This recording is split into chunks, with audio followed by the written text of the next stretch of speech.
Hello दोस्तों, हम बात करेंगे 2022 और 23 यानी जो फ्यूचर में रेलवे ग्रुप डी की वैकेंसी आने वाली है उससे रिलेटेड कुछ वेस्ट सेंट्रल रेलवे के ऑफिशियल वेबसाइट पे कुछ जानकारी दी गई है जो फ्यूचर में वैकेंसी आएंगी उनसे रिलेटेड कि क्या उसके लिए क्वालिफिकेशन होना चाहिए।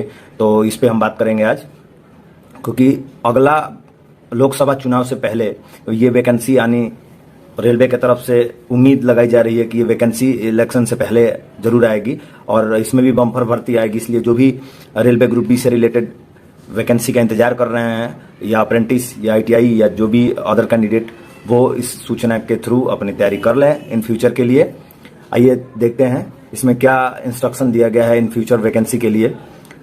वेस्ट सेंट्रल रेलवे, जो कि हम गूगल पे ऑफिशियल साइट से इसको ओपन करेंगे, आके यहाँ नीचे देखेंगे minimum education qualification for direct recruitment of staff in level 1 of पे मैट्रिक्स। इसको ओपन करने के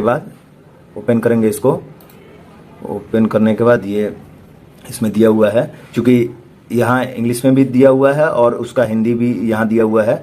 तो आइए हम हिंदी में देखेंगे कि क्या यहाँ रेलवे ने क्या महत्वपूर्ण सूचना दिया है फ्यूचर की वैकेंसियों के लिए।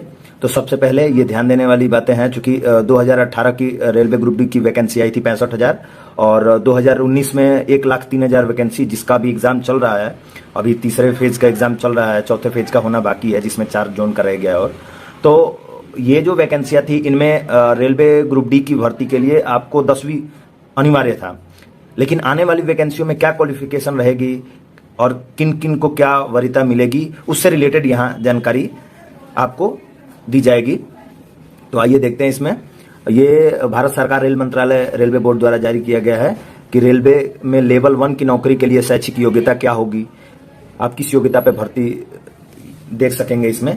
तो हम बात करते हैं रेलवे में सिविल इंजीनियरिंग, मैकेनिकल, इलेक्ट्रिकल और सिग्नल टेलीकॉम विभागों तथा कैटरिंग प्रभाव में पे मैट्रिक्स के लेवल 1 में कर्मचारियों की सीधी भर्ती के लिए निर्धारित शैक्षिक योग्यता national council for vocational training द्वारा प्रदत्त जो अप्रेंटिसशिप सर्टिफिकेट सहित 10वीं उत्तीर्ण या आईटीआई सहित 10वीं उत्तीर्ण होना अनिवार्य है। यानी कि जो वैकेंसी होंगी इन फ्यूचर, रेलवे यहाँ ये पहले से ही आगाह कर रहा है कैंडिडेट्स को कि आईटीआई होना अनिवार्य है। यानी कि कहीं ना कहीं ये आने वाली वैकेंसियों में आईटीआई अनिवार्य कर देगा और अप्रेंटिस पे जो जिनका अप्रेंटिस रहेगा रेलवे में उनको तो जो अलग से जो भी छूट मिलता है वो तो मिलेगा ही, उसके अलावा आईटीआई अनिवार्य कर देगा, मिनिमम क्वालिफिकेशन 10+ आईटीआई।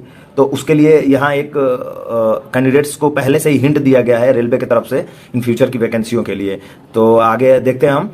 हालांकि रेलवे के तकनीकी विभागों में लेवल 1 में कर्मचारियों की सीधी भर्ती के लिए रेलवे भर्ती बोर्ड द्वारा केंद्रीयकृत रोजगार सूचना 2018 और 2019 के तहत क्रमशः फरवरी 2018 और मार्च 2019 में प्रकाशित पदोन्नतियों में इस निर्धारित शैक्षिक योग्यता में छूट देते हुए 10वीं पास या national council for vocational training प्रदत्त अप्रेंटिसशिप सर्टिफिकेट या आईटीआई या समकक्ष रखी गई।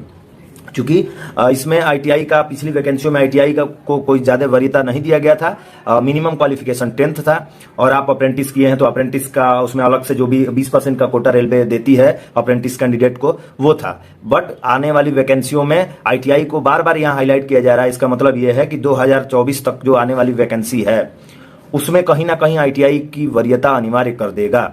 इसलिए इसको ध्यान में रखना है। जिन भाइयों का आईटीआई नहीं है वो कोशिश करें आईटीआई हो जाए उनका, तो बढ़िया है। उसके लिए जो भी एडमिशन प्रोसेस है वो अपना देख के एडमिशन ले लें।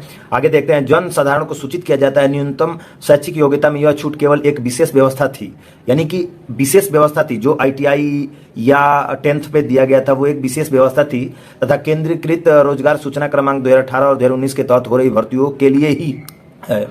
यानी कि जो अभी भर्तियां हैं, यानी जो 18 में जो 65,000 भर्ती आई थी वो और 2019 की जो भर्ती जिसका अभी एग्जाम चल रहा है उन्हीं में ये केवल छूट था। अब आगे हम देखते हैं। रेलवे में तकनीकी विभागों यानी कि सिविल इंजीनियरिंग, मैकेनिकल, इलेक्ट्रिकल और सिग्नल टेलीकॉम विभागों एवं कैटरिंग प्रभाव में पे मैट्रिक्स के लेवल 1 में भविष्य में होने वाली भर्तियों, देखिए यहाँ भविष्य में होने वाली भर्तियों जिनकी सूचना 15/6/2019 यानी 15 जून 2019 के बाद जारी होगी के लिए न्यूनतम शैक्षिक योग्यता national council for vocational training द्वारा प्रदत्त नेशनल अप्रेंटिसशिप सर्टिफिकेट सहित 10वीं या आईटीआई सहित 10वीं उत्तीर्ण हुई होगी। सभी भावी उम्मीदवार तदनुसार अपने आप को तैयार रखें। ये रेलवे, वेस्ट सेंट्रल रेलवे ने पहले ही निर्देश जारी कर दिया है कि भविष्य में जो वैकेंसी अब रेलवे द्वारा जारी होंगी ग्रुप डी की, उनमें आपको 10वीं के साथ साथ अप्रेंटिसशिप सर्टिफिकेट होना अनिवार्य है या आपको ITI होना अनिवार्य है। तो जो भी कैंडिडेट्स रेलवे की तैयारी कर रहे हैं या इन फ्यूचर में रेलवे की वैकेंसी के लिए वेट कर रहे हैं, कृपया वो इस बात को ध्यान में रखें और ITI हो तो ही इस पे अप्लाई करने का चांस रेलवे की तरफ से जो यहाँ सूचना दी गई है उससे यही लग रहा है कि रेलवे जो है आगे वाली वैकेंसियों में ITI अनिवार्य कर देगा। इसलिए ITI जरूरी है, आप लोग ध्यान रखें। और जो भी इससे रिलेटेड और भी कुछ जानकारी होगा तो मैं आप लोगों को बताते रहूँगा। बाकी यहाँ से आप खुद ही चेक कर सकते हैं, वेस्ट सेंट्रल रेलवे, इसमें आप नीचे जाएंगे, यहाँ दिया हुआ है अदर ग्रुप डी नोटिफिकेशन, उसमें मिनिमम एजुकेशन क्वालिफिकेशन के बारे में दिया हुआ है, ये आप यहाँ से चेक कर सकते हैं। धन्यवाद। वीडियो कैसी लगी बताइएगा और लाइक शेयर कमेंट करते रहिए। रेलवे से रिलेटेड जो भी जानकारी होगी मैं अपने वीडियो में आप लोगों को बताता रहूँगा। धन्यवाद।